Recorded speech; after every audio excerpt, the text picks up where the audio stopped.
Hey everyone, Tina Hogan Grant here with my regular Cuppa A Natter that I like to do on a Monday, twice a month.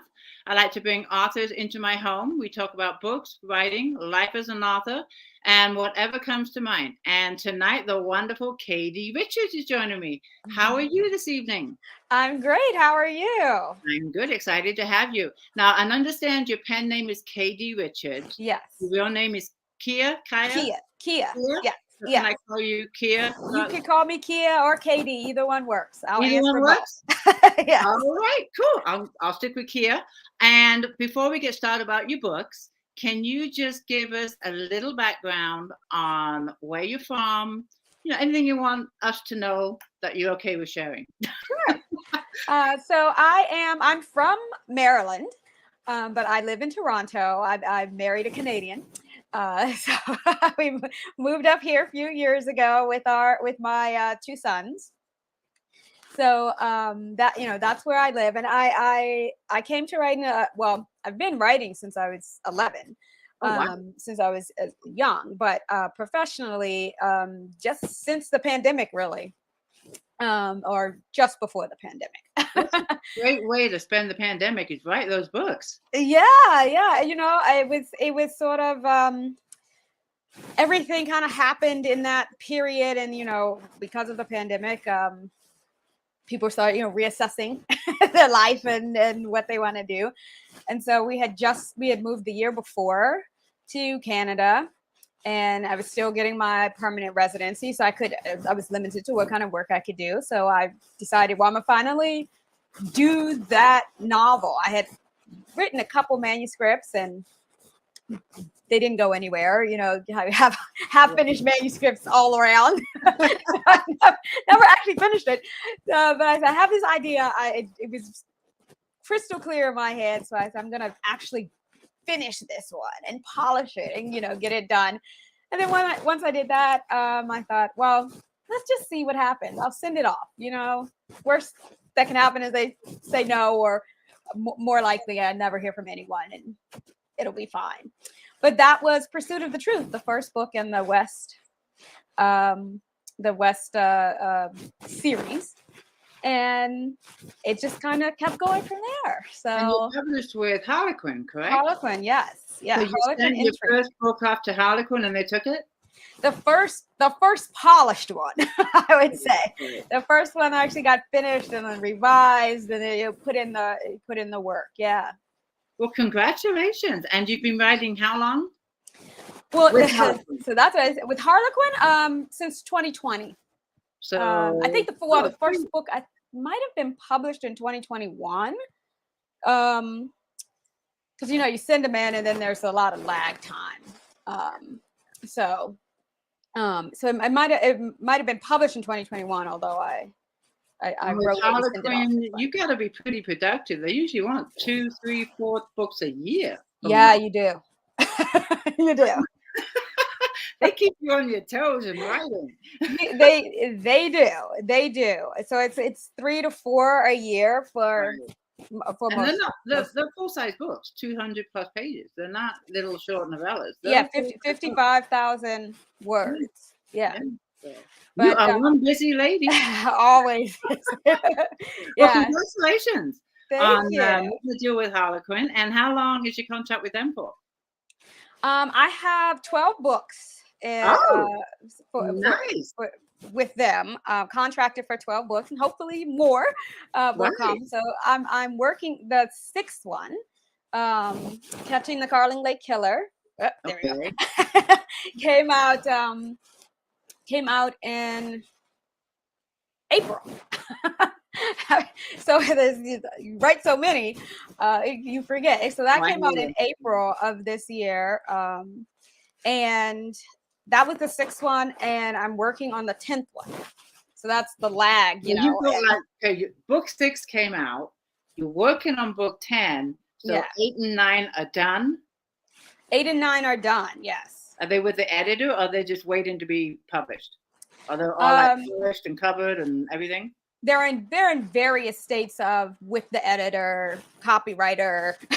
There are lots of different process. So lots of different people. You finish one book, you are like done. Move on to the next one immediately. Pretty much, yeah, pretty much. But so I've mapped out up to the 12th book, so I know it's going to happen in all those books. But yeah, it takes me about 2 months to write one, and then I take a few weeks off and rest my brain, and then I start with the next one. Wow, you are just prolific. You just keep going. Congratulations. Yeah. I love doing it. So I before turning to writing, I practiced law, and did that for 16 years. I feel like I'm finally kind of doing what I wanted to be doing. So I feel lucky to be doing it. Oh yeah. Before I got so many questions for you, but I do want to pause real quick. We have a lot of people joining us, so I do like to involve our wonderful readers and say a howdy to them. But let's see who's here. We have B from Kansas. We have Karen and Karen Leary. She says hello. Karen Wright. She says hello. I just like to bring in the readers, let them know that I see them. Lori Chasco is here. I'm sure you know a lot of these girls. Hi, everyone. Yeah, thanks for joining. We have Janet. We have Barbara from Northeast Florida. Renee. I'm just going down the list here. Hello, ladies. Thank you for joining us. We have Elaine. I know she's from Kansas. And also, I'm seeing some questions, which I'm going to pop up in a little bit. If you have questions for KD Richards, pop them in the comments, and I will get to as many as I can. I've seen a lot of comments already. Who else is great? Here? Yeah, Claudia is here. Hi, Claudia. Great group. I know. Great. These guys are fantastic. Well, I always have a great time when I'm in your groups too. So. I love your Facebook page. Whenever you want to come in, I'm sure you know where the sign-up form is. Feel free to.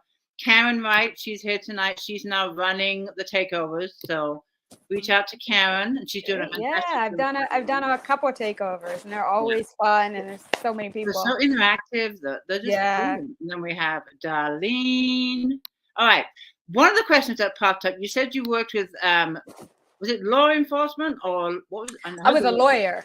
I was a lawyer, but not excited, not criminal law or anything. One of the things I want to know, because I mean that's a fantastic career too. But did you just pack it all in to start your writing career? Did you just say I'm done with being a Well, I didn't intend to do that. COVID kind of helped me push me into that. So I was practicing law. Then my husband got this great job in Canada, and I thought, well, I've done this for 16 years, and I never really wanted, I never loved it. So let's go to Canada and see. And by that time, I was actually teaching. It's teaching in legal writing. So I thought, well, that translates. Lawyers in Canada needs to learn how to write, so I can get a job when I get there. But COVID hit, and finding a job wasn't going to happen. So I started writing. To focus, on the writing really every day, and treated it as a job to see what maybe I can make some money, and this could be the job. That was the dream. But COVID helped to push me to actually do something. So you never went back to being an attorney. You just I never went back. Never looked back. Yeah. So far. So far. You're doing really well. It sounds like you're doing really well. I'm really happy for you. Now, your books are a series. Book 6. Let's see that cover one more time for the people that are just joining us. This is Catching the Carling Lake Killer. Yeah. And it is book 6 in the West Investigations, correct? Yes. West Investigation series. Yes. And what, obviously, is it a thriller, murder mystery? What kind of genre are we looking at? Yeah, it's a romantic suspense. The Carling Lake Killer is a little bit darker because serial killer is the antagonist in that one. And in that, I'm just thinking about, and some of my other ones, I guess you could consider them serial killers, because they do kill more than one person, but usually it's because that person has found out that they're the bad guy, and so it's to eliminate And this one is more kind of the strictly, you know, the serial killers you see on like CSI and that kind, you know. Oh, okay. I used to love that show. Yeah, I like the original right. CSI. I never like the newer ones or the ones they produced after the CSI original, like CSI New York. Those I were used to like definitely the first best. one. They're trying to do more and more. And it's like, just stick to the original. Yeah. The new ones are never any good. I never really watched. I just saw the other day on the TV guide that there was a CSI New York, and I was like, oh, I didn't even know there was a thing. CSI Hollywood, CSI, whatever. But I watched the original. My attention span for television is actually pretty short, to be honest. So I watched the original for a while, and then I forget. Once the season is over, I will forget to like come back after. Well, when I watched it, when it first came out, how long ago was that? 20 years ago? Right. That's when I watched it. CSI and Law and Order just seems like they have been going forever and ever. I know, you know what? Funny you said that, because Law and Order I've never watched. Yeah. And I thought, oh, I gotta just make time and watch this whole thing. And then I see how many seasons there are. It's like, forget this. I know, it's too many.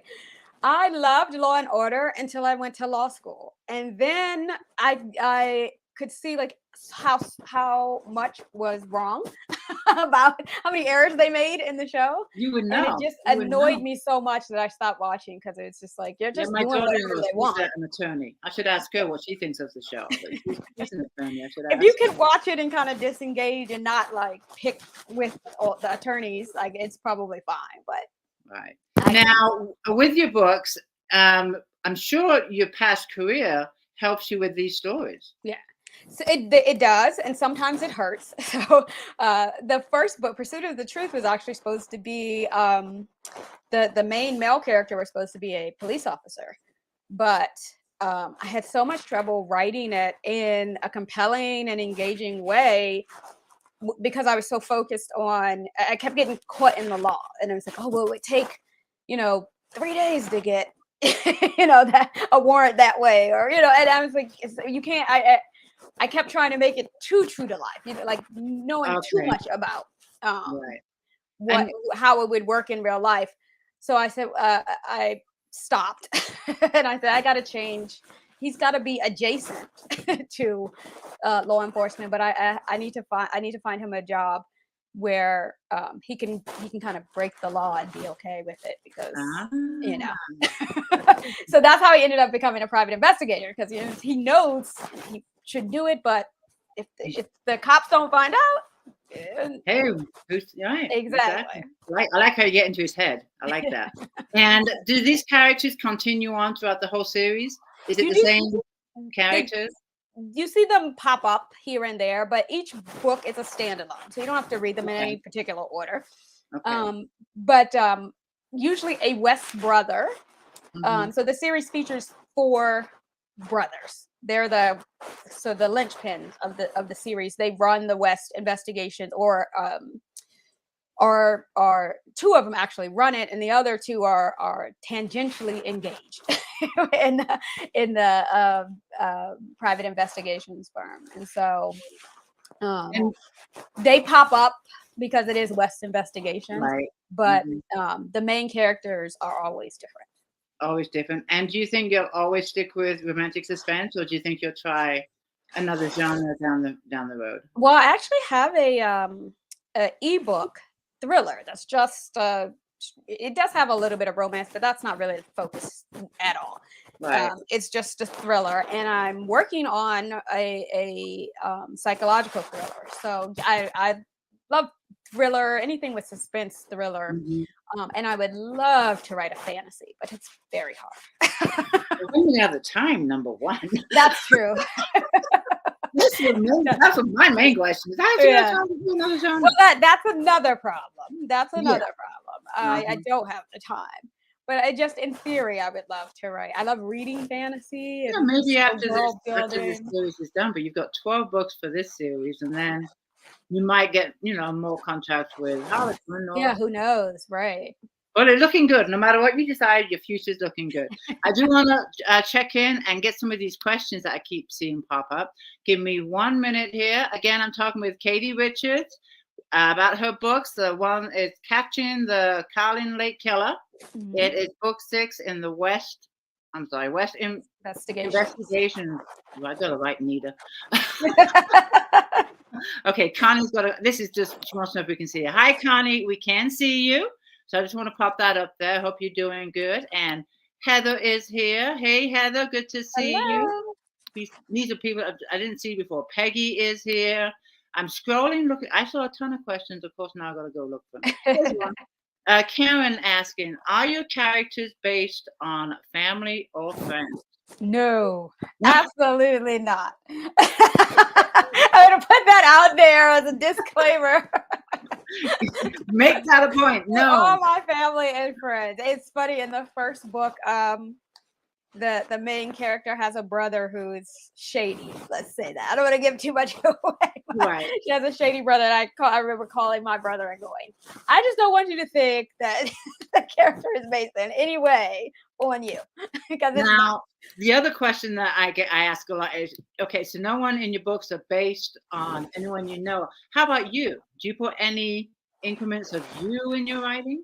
I mean, I think that it has to be the case, right? I mean, I'm the one writing it, so Yeah, they're in my mind. Purposely, or do you discover it after?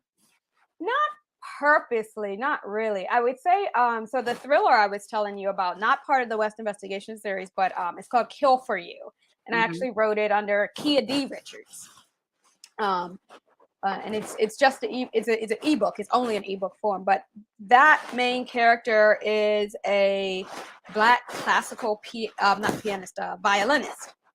And if I had to go back and do it all again, I would, pick. I would like to be a violinist. That's like my,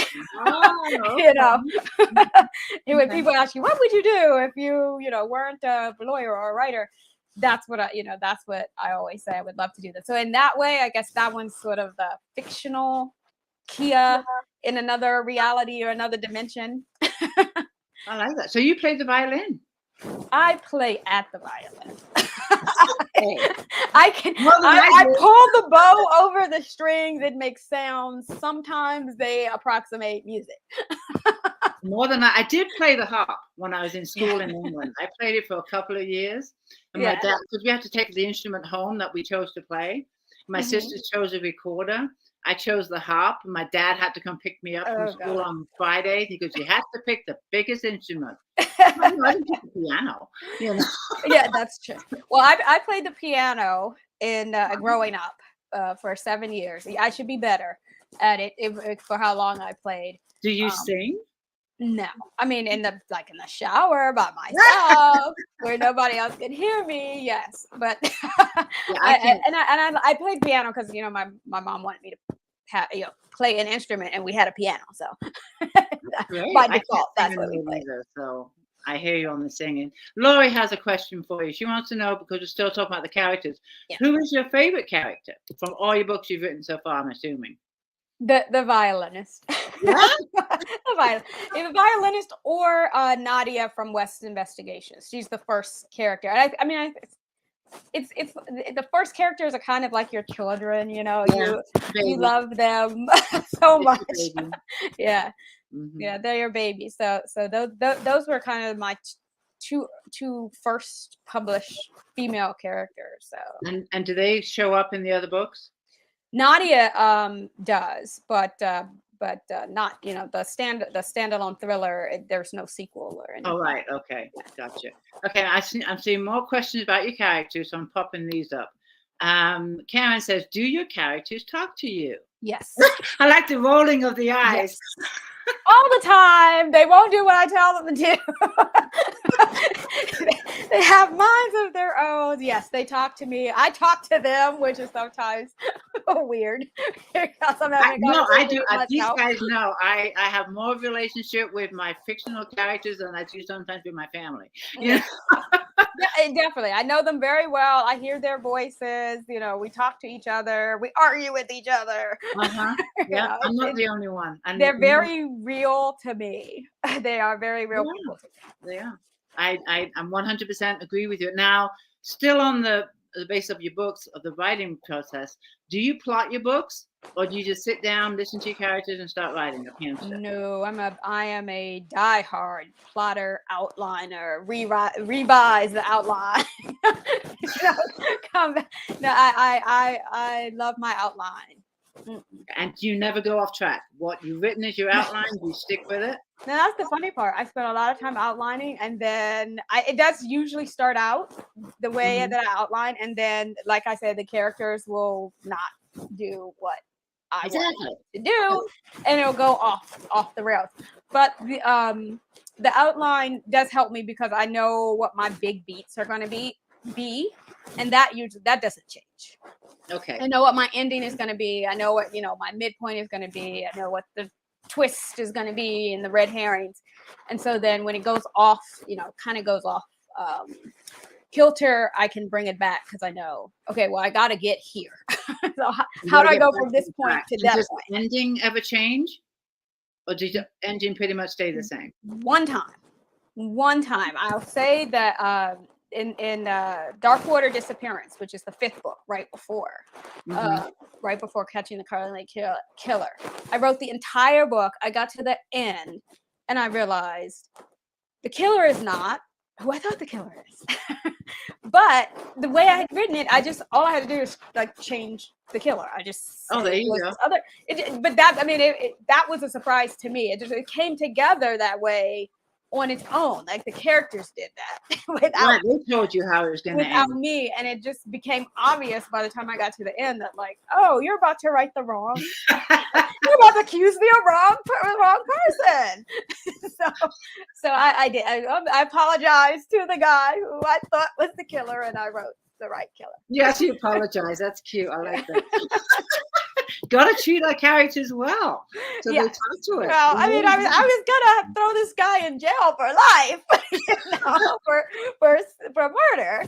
That wasn't fair. Oh wow. Okay, and then Karen, talk about your writing process. What inspires you to write? And I want to add to her question too. Of course, what inspires you to write, but what inspires your stories also?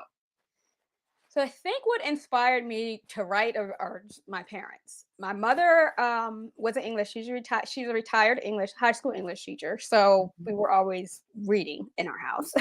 We always had to read. That's great. And my dad just loved to read. He had tons of books, and was always surrounded by books. So I just remember thinking as a young kid, eventually at some point, after, I don't know if anybody remembers if their parents bought them the 5-minute mystery books. I don't. There are these little mystery books for kids, and they're just literally 5-minute mysteries, like Nancy Drewish, but in 5 minutes you can read short stories, read them, and you try to figure out who the bad guy is. And I love them. I still have some. My kids don't want to read them, but I still love them. I still hold on to them. But they're great. And I just remember thinking at some point, I could do this. And so I did it. At 11 years old, you were talking about you started writing at 11? Yeah, I had an idea for a short story. I wish it was before computers, before people had computers in their homes. I wish I had held on to it because I don't have it anymore, but I still remember the story loosely. But it just kind of came to me one day, and I wrote it down, and that's how I started writing. And then I just kept writing. What about this series that you're on now with Harlequin? What inspires those stories? I really don't know. I mean, that is a really good question. I don't know. Like I said, TV is not really. I will watch TV. Right. I do watch TV, but it's not really my thing. So when I was a kid, and still now, I would do this thing I love. There's called daydreaming, and it's just daydreaming. But I would be making up stories. So I would come home from school, and I was like, I'm going to daydream today, Mom, and I would just go sit on the couch, and I would just make up stories in my head, and I still do that. That's how they come. I just sit there and stories come. I talk to myself. I don't know if that's healthy, but when you get an idea in your head that just pops into your head randomly, do you have to write it down? Or No, you I have mean, a great some memory? of the ideas, like 90% of the ideas suck, so I don't write them down. Let's be honest. Yeah, no, I don't write them down. It's for fun. I mean, it's just, I guess it's the equivalent of what some people do when they like sit down and watch TV after work. It's just fun for me to 90% sit down stuff. and make up stories. But yeah, 90% of them suck. So no, I don't write them down. But occasionally, I do have an idea file for the ones that I think, well, this could be something if I think about it Right. a little more, Mhm. you know. I love it. That's great. All right. Lori has a question. We're still on with your writing process. She wants to know, did you ever have writer's block? Short term, and like for a day or two or three, usually it means I'm just tired. I mean, that's Mhm. that's basically what it means. Or I need to do something other than write. Because as you mentioned, Harlequin does require Yeah. a lot of books. Um, and it can get exhausting, and I can get when I'm focused on a book, I like to get the first draft done. And so that'll be like 3 or 4 weeks, and I'll work on it almost every day. Um, because I can't let it go once it's grabbed me. Um, but it is mentally taxing to do it that way. Um, so sometimes my brain is just like, no, All right. we're not going to do it today. I don't care. The I'm other not thing working. authors say is they have writer's block because the characters aren't talking to them. I don't think that's it for me. I think the characters are still there. Hmm. My brain is just tired. My brain refuses to listen. See, I blame it on my characters. It's all Yeah. their fault. If I can't get anything down on paper or in my computer, it's their fault, and I walk away. Don't talk to me. I'm gonna go find something else to I do. don't mind taking the blame. It's just a sign that you go take a walk, go to the movies, go watch TV, like just Switch off. relax. Just switch Yeah, off for a switch it minute. up. You can't do the same thing all the Yeah. time. It Uh, it it it does become tedious, and we really do have to break away. yeah. That's what I love hiking, and that for me, that is my, hello life. It's more than what life Yeah. than writing a book. Yeah. I'll go for long walks. I'll try to like I when I watch TV I tend to binge. So Oh, that's I'll dangerous. catch up on the shows that I wanted to see. I saw that looked interesting, and I just never got around to watching it. Well, I'm not patient either, right? So binge works for me because I want to get to at least a logical stopping point. I want to get the whole season. So I'll Okay. often wait if I'll see shows that interest me, but I know, well, it's gonna be however many months a season is. I'll Yeah, just wait until the summer and I'll just watch binge the whole read. thing, or Well, watch that's the a whole nice thing in a break sitting. from writing. Yeah. That probably is. Okay, a Yeah. couple more questions, and I want to get to you. Of course, they went away. Oh, here it is. Does your family read your books? Do your family read your books? Yes. Yeah, yeah. I have a lot. I have 7 aunts. Oh, And they wow. all I know. Great audience, though. Yeah, they all read the book, and they get their book clubs to read the book, and they tell their friend they're the best sellers. They sell. My aunts have sold to people in the grocery store, people in the bookstore, people at book fairs, just random And people. I get to be friends with your aunts. Aunts. They sell books like nobody's business. So, Wow. but Go they ahead. do read them, and they comment. They let me know if things that they like, things that they don't like, what they want to see. So yeah, They are very supportive. they are. That's They now, do are. they read the books before they're published or once they're published? No, once they're published. Okay. Nobody reads them before they're published, just my editor. Yeah. Okay. Yeah. Excellent. Okay, I'm going to take one more question, and then we're going to get a treat and listen to you read. So let me get one more question, which it was up here, and I can't. Oh, here it is. This one right here. How many stories do you try to write a year? At least 3. That's That's a lot. what I'm contracted I'm for. happy with 2. I could never. Sometimes I'll get 4. But I'm yeah. amazed. Yeah, I'm but impressed. 3 usually is about it. Yeah. Wow, that's great. Do you discipline yourself to write X amount of words a day, or you just do what you can and be done? More or less. Yeah, I'm pretty disciplined. I don't like kill myself if I'm off by 200 words, you Right. know. But more or less, yeah, I mean, you have to at the pace that Well, like you said, to get the books treat done. it like a business and not a Yeah. hobby. And Yes. for you especially, you're with a contract with Harlequin. They want 4 books a year, so you can't be out, Right. and Yeah.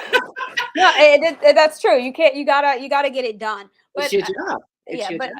it is my job, and you don't get paid until you turn in a book. So yes, Exactly. that also Exactly. motivates you to get it That done. takes some makes some motivation. Yeah. Okay, my dear. Well, I'm excited to hear you read to us. So I'm going to hand it over to you. Let me remove this from the screen and you can take it away. All right. I hope you enjoy. So this is from Catching the Carling Lake Killer. And I hope you all enjoy it. She ambled along the darkened street, the rumble in the sky warning of the imminent storm. But a little bit of rain seemed preferable at the moment, excuse me, to the argument raging back at the tiny house she shared with her mother and her mother's most recent boyfriend, Kyle. She was only 12, but she'd been through the cycle enough times to know that the near constant arguing between Kyle and her mother meant that they'd soon be moving on from Calling Lake. That was how it always went. Her mother hooked up with some guy, and for a while, things would be good. If the guy was nice, he might take them out for burgers or pizza a few times, maybe even buy her a trinket or two. But eventually, they'd start arguing. Not a lot at first, but the number and the ferocity of the arguments always increased. Sometimes gradually, sometimes in what seemed like an instant. Her mother and the guy would break up, and in a few weeks, maybe a month, her mother would come home and declare she needed a fresh start. Then off they go to a new town, a new house, a new everything. She hated it. Hated the arguments, hated changing schools all the time, hated never having any friends. Yamisha Garrett could be vicious and say things that she was sure she shouldn't hear at her age. Her mother and Kyle were having one of those arguments right now, which was why she'd thrown on the day's clothes and snuck out of the bedroom window. She didn't plan to stay out long, just long enough for her mother, Kyle, or both of them to storm out of the house. She walked along the road that ran parallel to the woods, separating the housing development where she lived from the nicer, newer one on the other side. Why did some kids have mothers who picked them up from school, made them home cooked meals, and went to parent teacher conferences while she didn't? She'd asked that question 1,000 times in her short life. So far, she hadn't gotten an answer. Movement in the trees caught her eye. A woman drifted along the time-worn path that had developed as a result of the neighborhood residents cutting through the woods from one development to the next. The woman was some distance away, lurching along on unsteady feet. She recognized the woman as one of the two who shared the house on the corner a block away from where she lived with her mother. It wasn't the first time she'd seen the woman stumbling home drunk. Thunder clapped, and fat drops of rain began to fall on her braided hair. She pulled her hoodie up over her head and made to turn away from the woman, back towards her house, when a man stepped from the shadows of the trees. The woman froze. So did she. A chill went through her, but it wasn't from the cold and rain.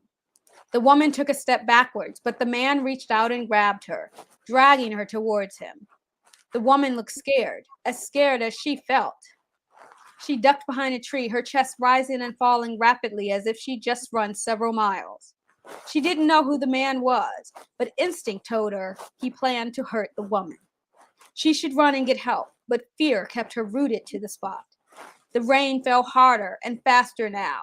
She was already soaked through, and if the man and woman were saying anything at all, the storm made it impossible to hear from where she was. She peeked around the trunk of the tree. The man wrapped something around the woman's throat. A rope? No, it was too thin to be a rope. A wire. He was strangling her. Her heart pounded violently. She screamed for the man to stop, but the sound was whisked away by a sudden thunderclap. The woman must have heard her, or maybe she just sensed her there hiding among the trees. Their gazes met, and the terror in the woman's eyes was palpable. She thought about running at the man and striking him as hard as she could, but she was only 12. If the woman couldn't fight him off, what chance did she have? A second later, the woman's eyes closed and she sagged in the man's arms. He'd killed her. She just watched a woman die. She had to get help now. As if he felt her eyes on him, the man turned. She didn't wait to see if he'd seen her. She darted through the trees, using them as cover as she ran back towards her house. She had to get Mama, Kyle. They were adults. They'd know what to do. She was almost there. Then a figure stepped out of the darkness. I'm going to leave you on that. Wait a minute. Oh, you know just how to do it. That was really good. That sounded really good. I want to put up some comments. Here we go. That's great and very scary. Thank you so much. That I was enjoying that. I'm getting chills, Renee says. B says sounds good. Thank you all. Vicky says sounds intriguing. And Vicky also says, love hearing you read. I love hearing authors read. I really do. We got some more to do real quick. Amy says, definitely going to put on my TBR list. Thank you. Lori says, I love your reading. Early says, wow, good reading. Okay, one more. Darlene said that was really good. Thank you all. Thanks so much. Oh, here's another one. I can't resist. Oh, wow, that sounds awesome. Thank you so much. Thank you. This book, or the whole series, is wide. It's available everywhere because yes. It's Harlequin. So you have it in paperback. Is it just paperback? It's in paperback. It's in e-form. It is in hardback, but I think that's only in Europe. So I don't know if there's any Europeans out there. You might be able to get it in hardback. I don't think I've seen Harlequin because I see them in Walmart. I mean, Walmart carries most of the Harlequin. Line. It's the Intrigue. Yes, and Walmart definitely carries it. I think Barnes and Noble does too. Some places, and I've gone into some and seen them, and some I haven't. So I guess it depends. And they have them in ebook too, right? They're in ebook and they're in audio book. Oh yeah, Catching a Falling Lake. Yes, yeah. All except for 2. And I don't know why it's 2 in the middle, so it's kind of random. They release a lot of books, a lot of audio taping. Yes. So I think they're all eventually going to be an audiobook form, but they haven't gotten the 5th and the 6th one aren't. No, the 5th and the 4th and the 5th one aren't in audio. Now they do all the releases in audio? No, they don't do all their releases in audio. And it's for Harlequin, they're just kind of starting up with audio. And as far as the cover goes, let me see your book again. I love the covers. Now, do you have any say in the covers, or give them any ideas, or they just they deal with it? They deal with it. I have no say in the cover. They send it to me, and I see it. It's done. Yeah. And I'm sorry, I'm going to put this up because you said some are in audio. Which ones again of your books are in audio? The 1st, 2nd, 5th, and 6th, I think it is, that are in audio. 1st, 2nd, 5th, and 6th? Yes. So this one is in audio. The first one's in audio. The second one is I'll grab them all and show you the covers. Yeah, please do. And the audio books all have the same covers too. So let me do them in that's the first one. Pursuit of the Truth. That's book 1. That is an audio book. The second one is Missing at Christmas. That is an audio book. Okay. Right. This is Christmas Data Breach. Not yet an audiobook. But it will be. I hope so. Okay. It's also another thing that I kind of just get an email and say, here's your audio copy. Okay. And that's when I know when it's going to be. Yeah. Shielding Her Son. I don't think this is an audiobook yet. Hoping it will be. Hoping it'll get there. Darkwater Disappearance. I don't think that's an audiobook yet either. Okay. and Catching the Carlin Killer. I know that's an audiobook.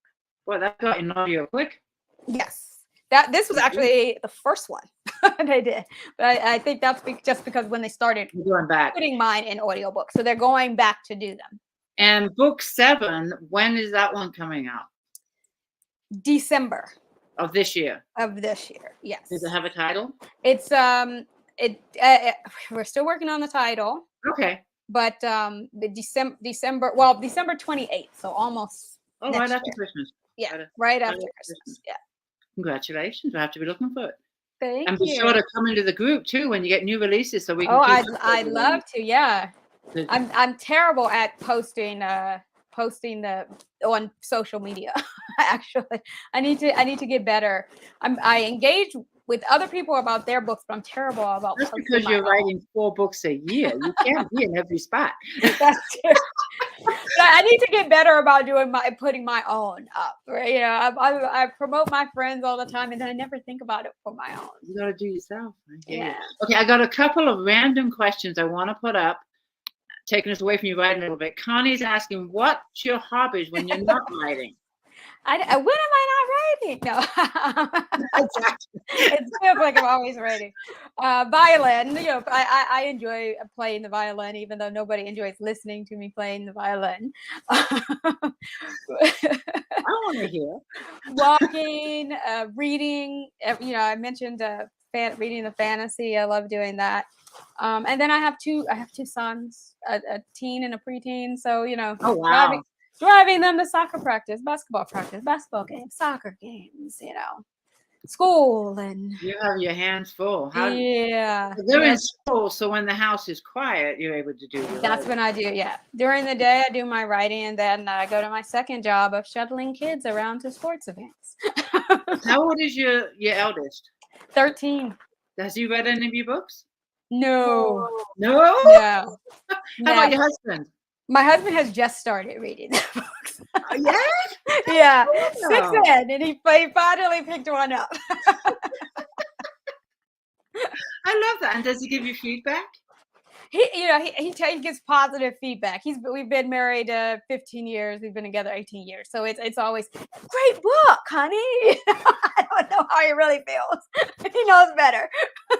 I like that he's supportive like that. My husband reads all my books, and I love his feedback. Yeah. Well, he only reads them after they're published, so I guess he figures it must be good. They're willing to publish them.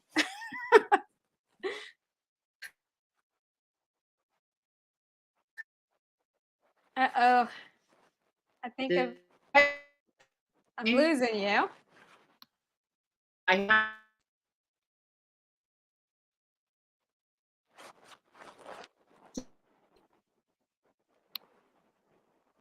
losing the sound. I can see you, but I lost the sound. Uh-oh. Oh, there you go. You got me? I got you back. Yeah. You came back. Was that my connection? Who knows? I think it might be. You're a little fuzzy on my screen, but it might be. Tina Froze. Yeah, it's my fault. Yeah. Okay. I'm sorry. That's one of the things with going live. You just never know what's going to happen. You don't. You really don't. As far as the last question was your hobbies, reading. That was it. That was the question. What are you currently reading right now, and what genres do you like to read? Do you read what you write? Yes, I absolutely read what I write. I'm trying to expand actually. Currently, so I read a lot of romantic suspense. I read a lot of thriller. I read a lot of fantasy because I dream of writing fantasy. And then but I have recently said to myself, I need to expand, because that's where I think that's where the ideas come. So getting back to the question as where do my ideas come? I don't really know, but a theory is that they come from reading widely, right? Reading other people's, and then that will spark ideas that you don't even realize, because it doesn't have to be at all similar to what you're reading. You could be reading sci-fi, but something about it, sparks the creative mind. So I want to get into reading a little bit wider than just what I write or what I want to write. Are there any authors that not necessarily inspire you, but what maybe inspire you, or you look up to, or an author that you read regularly? Because I read a lot of things widely. Um, you asked me about a recent book. I've been reading Alifar Burke's the wife. I read The X, and that was so good. Then I got The Wife. That's in, I guess, within the thriller. I don't consider it a psychological thriller, but the thriller genre. And that was really good. I read Peter Swanson had The Kind Worth Killing, was so good. And then recently he put out, it's not really a sequel, but some of the characters reappear in The Kind Worth Saving. So that's next on my list to read. Sounds good. Right. And then I'm finishing up the 10th book. So I usually give myself a 2-week break. And in that 2 week, I kind of binge read as well as binge watch TV. TV shows. Yes, watch TV and binge read. So I have a couple of fantasy books that I want to dive into. It's the Ash Princess trilogy. I can't remember who writes it, but the Ash Princess is the first book in the You probably trilogy. don't read a lot when you're writing. I mean, you're probably like me. I just don't have time to read. Yeah, it's hard. I always tell myself you should read. Make time, make 30 minutes. But it never happens. It doesn't. Because in 30 minutes, you say to yourself, "I can write, 400 or 500 words." Yeah. It just doesn't. It just doesn't happen. I always tell myself I'm going to read 30 minutes before I go to bed, but I'm so tired by the time I go to bed. You can't do it. You can't do it all. You really can't do it all. I agree 100%. Back to your 6 books. Where do they mainly take place? Are they in different areas, different locations, or are they all in the same location? Well, they're mainly, at least start out for the most part, in New York City. Because that's where the private investigations firm is based. But so the first three of the books, they weren't really based in New York City, but the first one was based in New York City. The second one, the PI came from New York, but he was looking for a missing woman in a fictional upstate New York town. And then in the third one, it was in the New York, Manhattan, New Jersey area, tri-state area. And then I thought, well, okay, it's a lot of stuff happening in New York here, and lots does happen in New York, but it was starting to feel like Jessica Fletcher and Cabot Cove, Maine, and like it's too much for one town. Right. So I made up a fictional New York City town called Carling Lake. Okay. So the next 3 books take place in Carling Lake. So that's where we are now. And have you been to New York? I used to live in New York City. Oh, so you know it well. That's why, but it is definitely a fictional New York. I mean, the streets are the same because the streets are the streets. But I try not to use too many landmarks because I mean, if they're permanent landmarks, it's the Statue of Liberty isn't going anywhere. But I don't want to use like the stores on the street because what if the store? Who knows if it'll be there? It might not be there. It's New York. Things change all the time. So, you definitely, I think in the first one they walk past the Apollo Theater or something. That's not going anywhere. So I can, I felt like okay, I can they can walk past the Apollo Theater.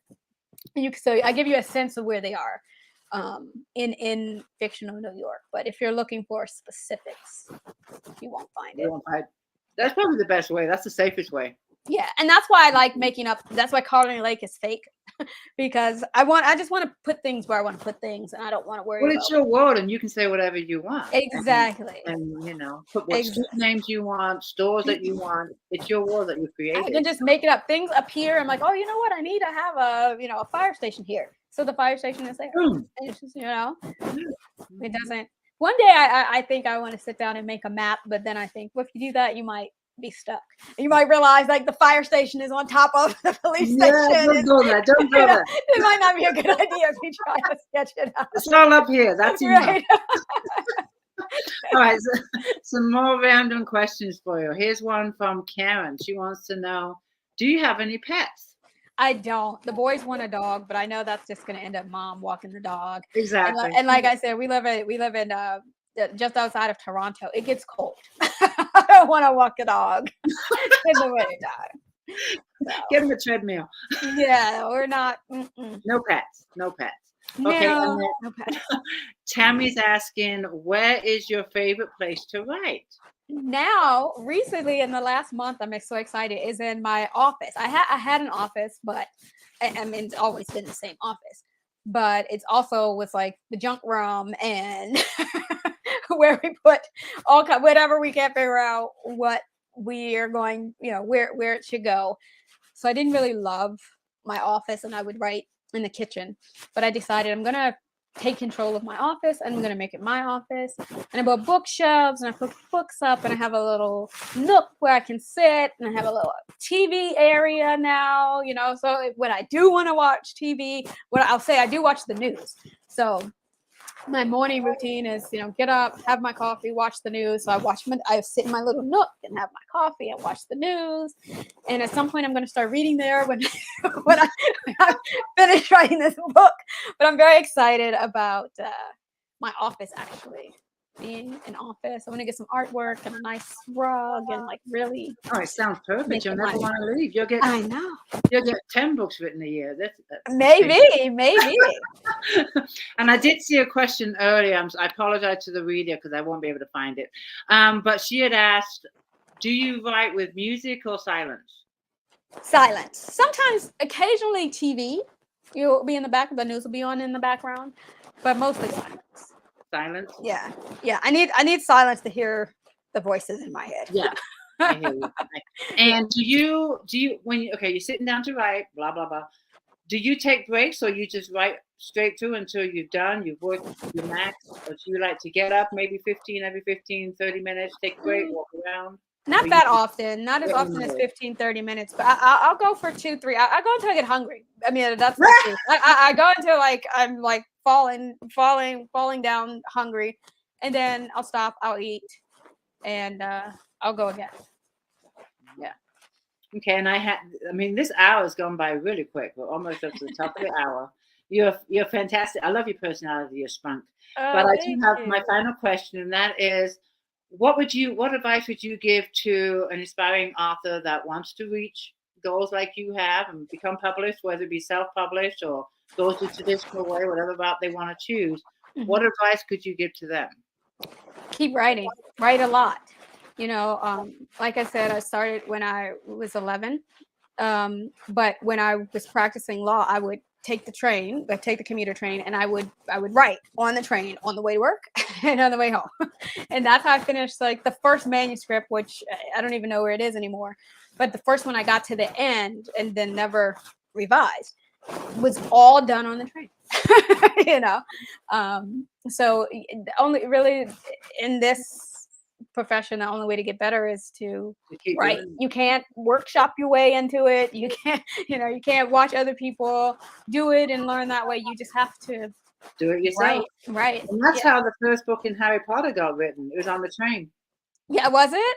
Yeah, she wrote the first book of Harry Potter on a train to work. I feel like a lot of people get that first book, at 2 a.m. they get up early in the morning and they write, or they stay up late and they write. Because I think David Baldacci was saying that's how he got his first book done. He would stay up late at night. He was also a lawyer in the DC area where I'm from and where I practiced. And he said that he would come home after work. It would be late, and he would write.